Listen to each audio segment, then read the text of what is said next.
Consiglio federale della Lega dà il via ai congressi, intanto sono centinaia le firme della petizione promossa da D'Area in Veneto. Mario Conte, una vittoria veneta e i congressi si faranno. Intanto i cittadini vogliono che il nuovo governo cominci a lavorare quanto prima, bollette e lavoro priorità assolute, ci dicono.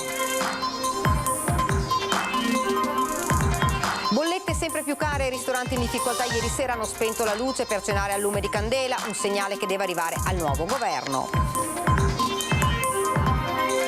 Atto di autolesionismo per il 35enne moldavo in carcere per l'omicidio della compagna Spinea, si è infilato una scopa in un occhio, ora all'ospedale di Mestre.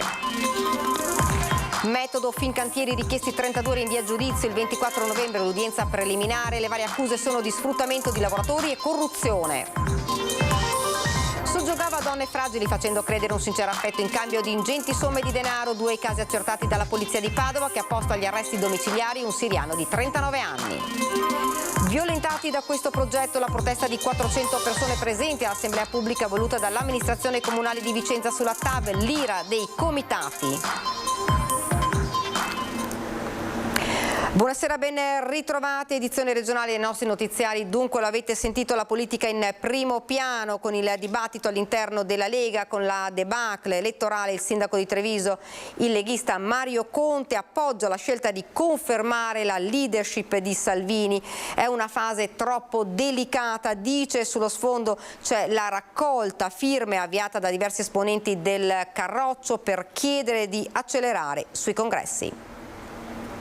È una situazione molto delicata per il nostro Paese e anche per le forze politiche che oggi animano questa nuova maggioranza di governo. È altrettanto vero che però sono stati portati a casa dei risultati importanti, che è stato quello di dar voce ai militanti nei territori. Passa la linea veneta del partito. La Lega mette sul piatto al Consiglio federale la richiesta di andare a congresso e in fin dei conti questa viene accolta. Entro la fine dell'anno si farà, così da dare finalmente ai territori una segreteria. Confermata però anche la leadership di Salvini, nonostante una buona parte della base ne avesse chiesto la testa dopo la debacle elettorale. Una scelta che il sindaco trevigiano, che chiederà nuovamente la fiducia per un secondo mandato il prossimo anno, giustifica così.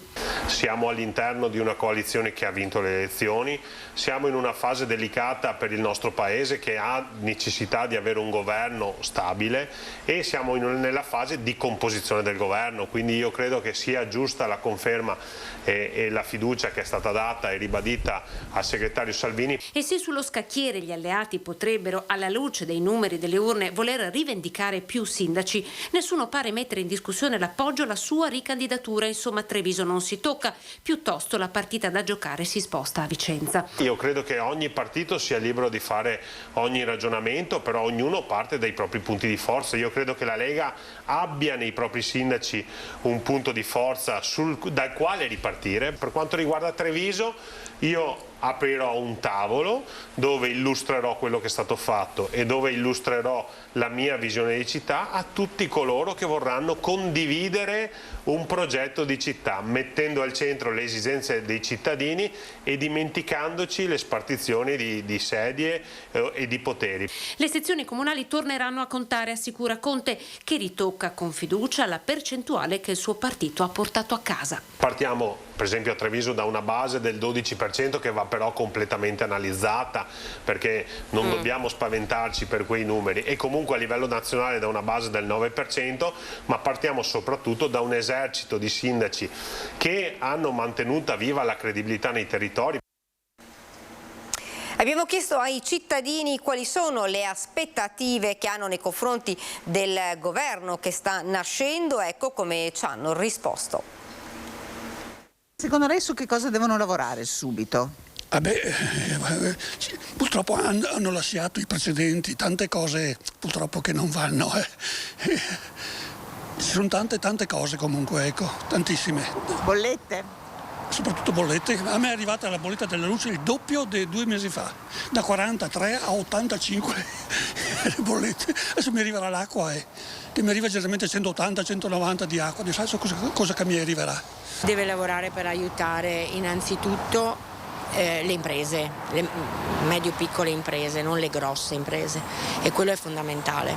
E io parlo anche per me. e le famiglie in generale, proprio i problemi, quelli che si sentono tutti i giorni e che sono poi più importanti. Quindi lei conta su una detassazione, per esempio? Sì, un aiuto così, qualche agevolazione in più, anche per l'assunzione di dipendenti se necessario, proprio un aiuto in questo senso, più che dei ristori che secondo me servono finché servono e il discorso muore là. C'è proprio una questione più a monte. Dovrebbe lavorare secondo me nell'ascoltare i bisogni veri della gente e non tutta quella campagna elettorale che hanno fatto, populista, che secondo il mio punto di vista da tutto l'arco parlamentare non è servita a nulla, non ha convinto nessuno. Il 36% dei non votanti lo dimostra. La prima cosa importante per me è l'Europa, quindi lei domani e dopodomani deve andare in Europa a presentarsi, questa è la cosa importantissima. Se lo fa un gran passo in avanti, quindi dà conferma su questo. Poi per me tutte le altre cose vengono dopo. Un intervento anche sulla magistratura, perché a questo punto non si può andare avanti con processi che durano 20 anni. È assurdo, è inutile e è il contrario tra l'altro alle direttive della Comunità Europea. Quindi uno dei punti in cui bisogna mettere le mani è che quello. Proprio le bollette, che le bollette sono carissime e non sappiamo come pagarle. L'energia elettrica, le bollette, il lavoro. Bollette sono una grande preoccupazione. Sì, soprattutto per le imprese, per noi privati, insomma in qualche modo ci arrangiamo, però le imprese che rischiano di chiudere, i locali, i ristoranti. E dunque l'avete sentito, bollette pazze, i locali ieri sera hanno spento la luce per cenare al lume di candela, un segnale che deve arrivare al nuovo governo. E quindi dai, perché non proviamo a spegnere le luci e come lavoriamo? Con le candele. È una protesta silenziosa e un po' provocatoria. Gli hanno dato il nome controcorrente, un modo efficace per far sentire la voce dei ristoratori in tutto il territorio nazionale. Ristoranti, pizzerie e botteghe hanno deciso di spegnere le luci ed accendere le candele in segno di protesta contro i rincari del costo dell'energia elettrica. In tutta la provincia di Treviso il malcontento si sta allargando a macchia d'olio. Le bollette in questo e in altri ristoranti sono diventate insostenibili. Gennaio-agosto 2021 la spesa energetica era di 12.356 euro, lo stesso periodo del 2022 siamo a 28.501. È stato un aumento dell'oltre 130%. Una cosa che non è sostenibile. In più, annuncio di ieri, si prevede per l'autunno un aumento del gas del 40%, dell'energia del 60%, non so che Natale andremo a fare. L'auspicio è che il futuro governo prenda celermente dei provvedimenti per calmierare questi aumenti. Siamo solo all'inizio perché adesso ci attendiamo la botta del gas e speriamo di poterla supportare, perché altrimenti è un punto di domanda: cosa facciamo? Frigoriferi sempre accesi, fornelli a riscaldamento, costi irragionevoli che potrebbero compromettere tante attività. Nel frattempo si pensa di allargare l'iniziativa ad altri giorni della settimana, scongiurando degli aiuti economici per la categoria. Sarà replicata tutti i martedì per l'intero periodo invernale, nella speranza che non si debba allargare anche al mercoledì, perché se gli aumenti saranno ancora superiori dovremo pensare ad altre serate al risparmio. Il caro bollette mette in ginocchio anche le piscine, è grande la preoccupazione per i prossimi mesi. L'ultima ricevuta relativa al mese di agosto, quindi parliamo di un mese caldo. Siamo partiti nel 2019 con una bolletta che era intorno ai 3.000-3.500, la bolletta che è arrivata l'altro giorno sono 12.700 euro per un mese caldo. Adesso vediamo al trimestre con grande timore e paura. I rincari record di energia elettrica e gas fanno paura. Gli importi delle bollette sono un vero e proprio incubo e l'arrivo della stagione fredda non farà che peggiorare una situazione già pesante. Dopo le difficoltà dovute al Covid, ora sono i costi ad abbattersi come una nuova tempesta sugli impianti natatori. È drammatica perché non c'è prospettiva nei prossimi mesi. Molti impianti stanno già valutando la chiusura dicembre, gennaio, febbraio, perché probabilmente sicuramente fino a novembre-dicembre il settore regge con le proprie finanze, ma abbiamo visto anche la caduta del governo, non è propositiva, il decreto aiuti ter è bloccato nella parte attuativa, per cui i finanziamenti attualmente non ci sono.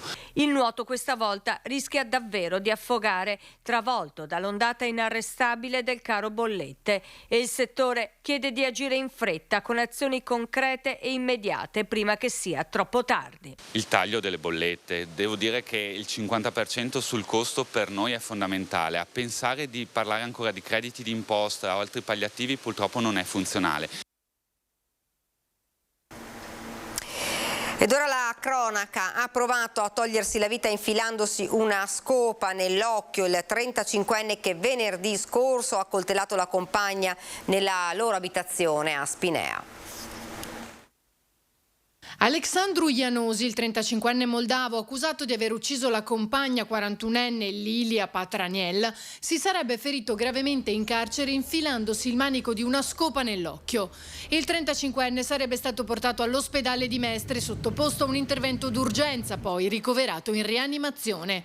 Era rinchiuso nel carcere di Venezia dopo l'arresto di venerdì scorso per l'omicidio a coltellate della compagna nella loro abitazione di Via Mantegna a Spinea.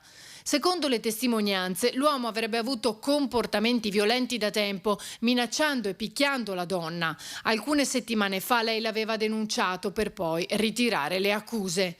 Il gesto che ha commesso in carcere potrebbe essere la conseguenza della sua instabilità, tanto che gli avvocati difensori avrebbero annunciato l'intenzione di chiedere una perizia psichiatrica per valutare la sua capacità di intendere e volere al momento dell'omicidio. Ed ora andiamo nel Padovano, è corsa contro il tempo per identificare l'uomo che avrebbe pugnalato mortalmente Mattia Caruso nel parcheggio di un locale tra Montegrotto Terme e Torreglia. I carabinieri hanno ascoltato decine di testimoni presenti alla festa di domenica sera. Continuano senza sosta le indagini del nucleo investigativo del reparto operativo dei Carabinieri di Padova per assicurare alla giustizia l'uomo che domenica notte ha pugnalato mortalmente Mattia Caruso, il 30enne di Albignasico, venditore ambulante di dolciumi. Gli investigatori stanno ascoltando le persone presenti quella notte ai Laghi Sant'Antonio, nel territorio tra Montegrotto Terme e Torreglia, dove si sta svolgendo una festa. Tra loro ci sarebbe anche il super testimone che avrebbe visto allontanarsi in fretta un uomo con un cappuccio, presumibilmente la persona con cui il 30enne si è appartato. Al vaglio degli inquirenti anche le telecamere di videosorveglianza del locale. Telecamere che però non sono presenti nel parcheggio dove c'è stata la lite e che ha portato al ferimento mortale. Restano ancora molte zone d'ombra però. Non è ancora stata trovata l'arma del delitto, un coltello o un pugnale. Se è chiara la dinamica, ricostruita grazie alle testimonianze dei presenti e dalla fidanzata 30enne di Caruso, non è chiaro il rapporto tra aggredito e aggressore. Per far luce su questo si indaga nella vita del giovane, da molti definito un ragazzo tranquillo che amava il suo lavoro, molto conosciuto nelle fiere e nelle sagre di tutta la provincia. Anche i genitori, chiusi nel dolore, chiedono verità e giustizia. Sotto la lente degli investigatori anche il rapporto con la fidanzata, testimone chiave, fatto di alti e bassi, che durava da un paio d'anni. Resta inoltre da capire il movente dell'omicidio. Scartata la pista passionale, restano in piedi il regolamento di conti per fatti di soldi o droga. Al momento però gli investigatori non escludono nessuna ipotesi. Soggiogava e prevaricava donne fragili, facendo credere un sincero affetto in cambio di ingenti somme di denaro. 2 i casi accertati dalla polizia di Padova, che ha posto agli arresti domiciliari un siriano di 39 anni.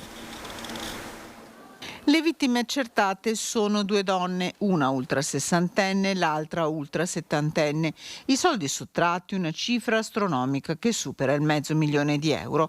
Approfittava della vulnerabilità emotiva delle sue vittime, il cittadino siriano di 39 anni, posto agli arresti domiciliari dopo un'attenta indagine condotta dagli agenti della squadra mobile di Padova. Secondo quanto ricostruito, dopo aver iniziato una relazione sentimentale con le sue vittime, lo straniero otteneva da loro fiducia e consegne di ingenti somme di denaro che spesso si faceva dare dopo aver minacciato di interrompere la relazione o di togliersi la vita. Le donne che vivono della loro pensione e del loro stipendio, una volta finiti i soldi, non riuscendo a soddisfare le pressanti richieste, si erano persino rivolte ad amici e parenti dietro le ulteriori minacce di avere i conti correnti hackerati o di diffamare i figli o gli ex coniugi. A una donna il siriano avrebbe addirittura rubato un anello di brillanti. Da settembre, dopo i primi riscontri investigativi, l'uomo era destinatario di un ammonimento del questore. Nonostante ciò, le richieste e le minacce erano continuate. Per questo è stato sottoposto alla misura degli arresti domiciliari. Indagini sono in corso per accertare una terza possibile vittima. Metodo Fincantieri, chiesto il rinvio a giudizio per 32 persone, l'udienza preliminare il 24 novembre, le varie accuse sono sfruttamento di lavoratori e corruzione. Il cosiddetto metodo Fincantieri finisce in tribunale. La Procura di Venezia ha chiesto il rinvio a giudizio di 32 imputati accusati a vario titolo di sfruttamento dei lavoratori stranieri impiegati nella costruzione delle navi e di corruzione tra privati sulle somme di denaro e costosi regali che alcune imprese subappaltatrici avrebbero donato a dirigenti e funzionari della società che gestisce i cantieri navali più importanti del paese e a un architetto di Costa Crociere in cambio di favori o nuove commesse.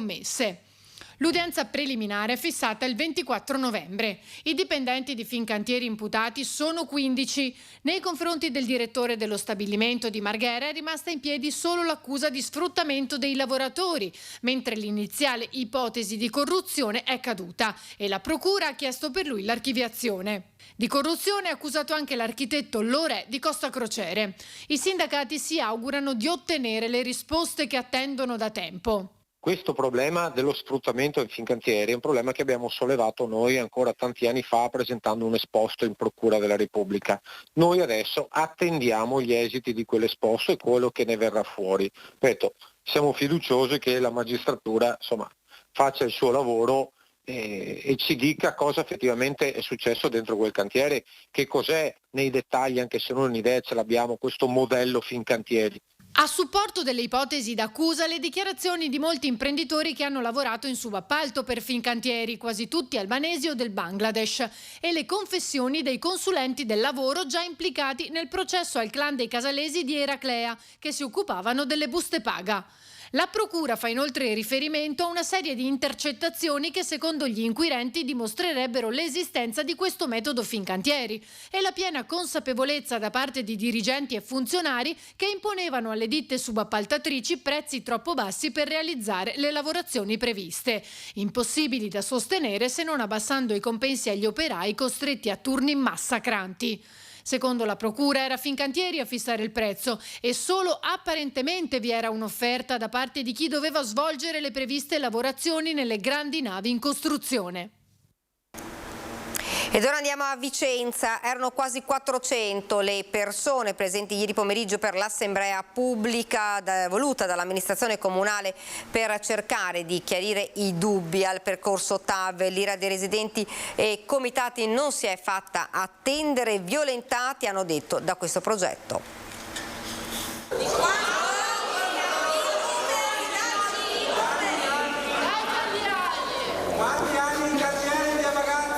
Ed è così che il Teatro Comunale di Vicenza si è trasformato per qualche ora in un vero e proprio stadio. Erano quasi 400 le persone presenti per l'assemblea pubblica voluta dall'amministrazione comunale per cercare di chiarire dubbi e dare risposte al percorso TAV nel progetto definitivo a cura di RFI IRCAV 2, e le proteste non sono di certo mancate. Io mi sento da questo progetto violentata e devo dire che non è il problema del treno, perché noi ci accusano no dal Molin, no TAV, siete quelli del no. Non è vero, perché noi diciamo no alle stupidaggini, noi diciamo no alle scelleratezze che possono compiere nel nostro territorio. Vergognatevi, vergognatevi. È stata fatta sulla testa della gente, sulla testa. Mi fa male il cuore, cioè, mi fa veramente male, perché io posso anche dire, e poi un cantiere che dura 9 anni, dicono 9 anni.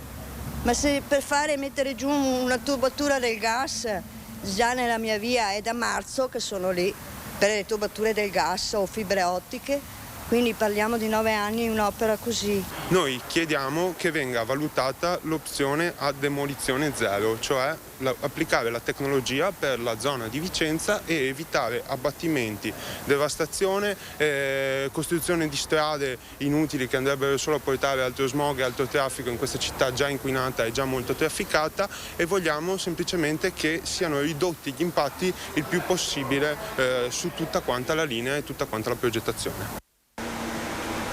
È nato ufficialmente oggi, dopo mesi di lavoro, il tavolo per la sicurezza stradale della provincia di Treviso. Prefettura, forze dell'ordine, enti locali, ULSS, associazioni, tutti schierati per limitare la piaga degli incidenti stradali.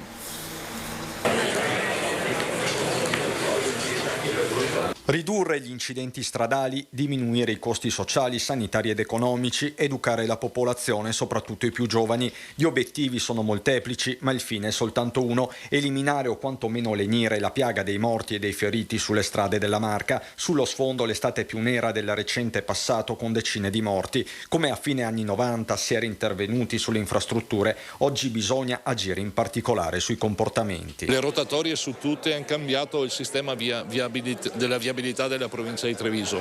Oggi non basta più, anche perché la rete sostanzialmente è una rete considerata sicura. È intervenuto questo fenomeno culturale dei device che sono diventati prevalenti nei pensieri delle persone anche quando si mettono alla guida dei mezzi, e questo è sbagliatissimo, non è compatibile, punto. Questo deve entrare nella testa di chi utilizza un'auto. Da qui il tavolo per la sicurezza stradale presentato al Sant'Artemio, nato dalla sinergia tra provincia, ULSS 2, conferenza dei sindaci, prefettura, forze dell'ordine, accanto a numerosissime associazioni del territorio, compresi i locali da ballo. È un lavoro che durerà tempo, durerà anni, ma siamo sicuri che porterà certamente dei buoni frutti e la riduzione degli incidenti. La task force si suddividerà in 4 gruppi di lavoro, uno a favore dei feriti e dei sopravvissuti, un secondo a supporto dei familiari delle vittime, un terzo gruppo si occuperà di sensibilizzazione e formazione, un quarto del miglioramento della viabilità. Resta la necessità di trovare un giusto mix tra prevenzione e repressione. Serve l'uno e l'altro, la prevenzione soprattutto perché le persone capiscano quali sono i limiti di ognuno di noi. Dall'altra parte è opportuno sempre la presenza delle forze di polizia sulla strada, ma non tanto a fini repressivi quanto anche in quel caso a fini preventivi. Il progetto è aperto, tutte le informazioni per partecipare sono reperibili sul sito www.tavolosicurezzastradaletv.it. Ed è davvero tutto per questa edizione del nostro telegiornale. Vi lascio ovviamente alle nostre previsioni del tempo. Grazie per averci seguito e buona serata.